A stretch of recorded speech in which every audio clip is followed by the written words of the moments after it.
Everyone, সবাই কেমন আছো? আশা করি সবাই ভীষণ ভালো আছো। আমিও তো বেশ আছি। তোমরা অনেকেই আমায় জিজ্ঞাসা করেছিলে যে আমার স্কিন কেয়ার রুটিন শেয়ার করার জন্য। আমি প্রথমে বলে দিই, এখন আমি স্কিন কেয়ারের কিন্তু কিচ্ছুই করি না।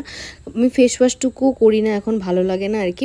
তো প্রথমেই আমি এখানে সেটাফিলের একটা ফেস ওয়াশ ইউজ করেছি। আমার যেহেতু ড্রাই টু নর্মাল স্কিন, তো সেই বেসিসেই আমি একটা ফেস ওয়াশ চুজ করেছি। ফেস ওয়াশটা করে চলে এসেছি। দেন এখানে আমি ইউজ করব একটা স্ক্রাবার, আর এখানে আমি ডক্টর রাসেলের D10 স্ক্রাবার ইউজ করছি, কারণ প্রচণ্ড ট্যান পড়ে যায়। তো এটা নিয়ে আমি ওয়েট স্কিনেই অ্যাপ্লাই করব, আর 5 মিনিট মতো মাসাজ করে নেব। 5 মিনিট মাসাজ করার পরে কিন্তু আমি 5 মিনিট আরও রেস্ট করব। দেন এটাকে ভালো করে ওয়াশ করে নেব। প্রেগনেন্সিতে স্কিন কেয়ারের জন্য তোমরা যেই প্রোডাক্টটি চুজ করবে না কেন, তার ইনগ্রিডিয়েন্টস লিস্ট একবার ভালো করে দেখে নেবে, কারণ প্রেগনেন্সি কিন্তু সব রকম ইনগ্রিডিয়েন্টস ইউজ করা যায় না। আর এখন আমি স্কিন কেয়ার করি না বললেই চলে, কিন্তু তোমরা যেহেতু বলেছো, তাই ভাবলাম যে আজকে আমি নিজেও স্কিন কেয়ারটা করে নিয়ে তোমাদের সাথে সেটাই শেয়ার করে দিই যে আমি যখন স্কিন কেয়ার করি তখন কী কী ইউজ করে থাকি। আর দেন আমি এখানে একটা D10 প্যাক অ্যাপ্লাই করব। এটা মোটামুটি 15 মিনিটের মতো রাখতে হয়। এটা হলো রিভ্যাম্পের D10 প্যাক একটা। এটা ভীষণ ভালো, আমি অনেক দিন ধরে ইউজ করছি, দেখেই বুঝতে পারছো যে অনেকটা শেষ হয়ে গেছে। এটা 15 মিনিটের মতো রাখতে হয়, তারপর ড্রাই হয়ে গেলে ভালো করে ওয়াশ করে নিতে হয়। ইনস্ট্যান্ট দেখবে তোমার ফেস থেকে অনেকটা কিন্তু ট্যান রিমুভ করে দেয়। এটা ওয়াশ করে আসার পর তারপর আমি একদম ড্যাম স্কিনেই অ্যাপ্লাই করব একটা টোনার। এটা প্লামের একটা রোজ টোনার, যেটা ভীষণ ভালো। তো এটা ইউজ করার পরে যখন মোটামুটি একটু ড্রাই হয়ে আসবে, তারপর আমি ইউজ করব প্লামের ভিটামিন সি সিরাম। আর প্লামের ভিটামিন সি সিরামটা ভীষণ ভালো, আমার ভীষণ ভালো লাগে। কিন্তু এখন আমি সিরাম অ্যাপ্লাই করি না, ভুলে যাই, ভালো লাগে না। শুধুমাত্র ওই ফেস ওয়াশ করি, যখন ইচ্ছে হয় ফেস ওয়াশ করেই একবারে আমি অ্যাপ্লাই করে দিই কিন্তু ময়েশ্চারাইজার। তো আজকে একটু টোনারও অ্যাপ্লাই করেছি, আর তার সাথে অ্যাপ্লাই করেছি কিন্তু সিরাম।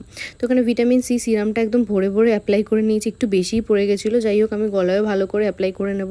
এখন তো গলা এমনিই কালো হয়ে গেছে, তোমরা দেখেই বুঝতে পারো। আর প্রেগনেন্সিতে কিন্তু স্কিন কেয়ার করলেই যে তোমরা ব্রাইট হয়ে যাবে এরকম কোনো ব্যাপার না, কারণ যেহেতু অনেক রকম হরমোনাল চেঞ্জেস হয়, তাই জন্য একটু সমস্যা হয়। আর আমি ঠোঁটের জন্য রাত্রিবেলা সব সময় বোরোলিন প্রেফার করি, কারণ আমার এখন প্রচণ্ড ঠোঁট ফাটছে। এই গরমেও কেন আমার ঠোঁট ফাটছে আমি জানি না। তো যতক্ষণ স্কিনে টোনারটা আর আমার তার সাথে সিরামটা অ্যাবজর্ব হচ্ছে, ততক্ষণ আমি এখানে ঠোঁটে বোরোলিনটা ভালো করে অ্যাপ্লাই করে নিচ্ছি। তার সাথে সাথে তোমরা যেই স্কিন কেয়ারই করো না কেন, ভেতর থেকে হাইড্রেট থাকাটা ভীষণ জরুরি। শুধুমাত্র প্রেগনেন্সিতে নয়, কিন্তু অল টাইম হাইড্রেট থাকা জরুরি। তাই জন্য আমি এখানে বেশি বেশি করে একটু জলও খেয়ে নিচ্ছি, কারণ গলা শুকিয়ে গেছিলো। আর এই ভিডিওটা আমি রাত্রিবেলা শ্যুট করছি, তাই জন্য আমি কিন্তু সানস্ক্রিন অ্যাপ্লাই করছি না। আর লাস্ট আমার এক্সট্রিম ড্রাই স্কিন, প্রথমেই বললাম, তার জন্য এই সেটাফিলের ময়েশ্চারাইজিং ক্রিমটা, এটাকেই ভালো করে ম্যাসাজ করে অ্যাপ্লাই করে নেব। এটা লাগানোর পরে না তোমাদের স্কিনটাকে একটু ডার্ক লাগবে, কিন্তু ট্রাস্ট মি, যাদের ড্রাই স্কিন, এটা তাদের কাছে ম্যাজিকের মতো কাজ করবে। আর ভীষণ ভালো একটা ময়েশ্চারাইজার। আর তার মধ্যে সেটাফিলের সব প্রোডাক্টই কিন্তু ডার্মাটোলজিক্যালি টেস্টেড, তো ভীষণ ভালো, কোনো হার্মফুল ইনগ্রিডিয়েন্টস নেই। তো এটা হলো আমার final after skin care look. কেমন লাগছে তোমরা জানিও। ঠোঁটটা একটু সাদামাটা লাগছিলো বলে আমি আবার একটু লিপ বাম দিয়ে নিয়েছি। তো যাই হোক, আজকে ভিডিওটা কেমন লাগলো তোমরা জানিও। আর ভিডিওটা হেল্পফুল হলে অবশ্যই লাইক কমেন্ট শেয়ার করে দিও, আর আমার পেজটাকে একটু ফলো করে দিই, পাশে থেকো। টাটা।